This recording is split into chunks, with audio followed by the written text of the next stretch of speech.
Once we move into the PCBA, or the assembly analysis, we need different instruments. One of the most critical instruments is the X-ray. The 3D X-rays are extremely important because they allow us to look at the image from different angles.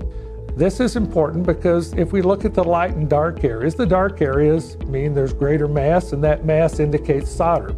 So very quickly we can determine if every lead of the component has received the precise amount of solder. If we want to know, did that solder make a connection, we then must use an angle view of this, which tells us if there is a connection. It also can do what's called a CT scan, which allows you to essentially rotate around the part and actually then reconstruct this image, much the way a medical CT scanner does.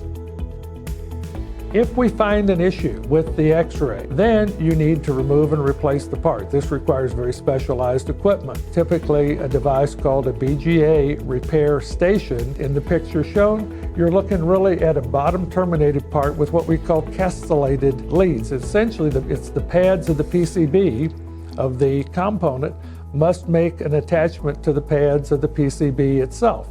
This is performed by applying a solder paste. However, this is a difficult process. It requires very precise control of the solder paste and also the deposition. If these both are not correct, then the connection is not made.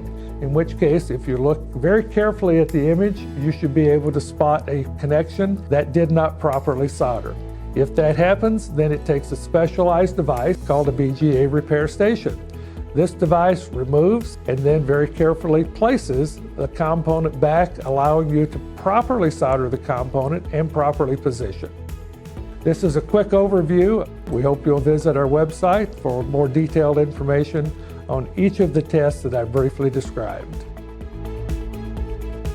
Each one of these can be viewed in greater detail if you visit our website.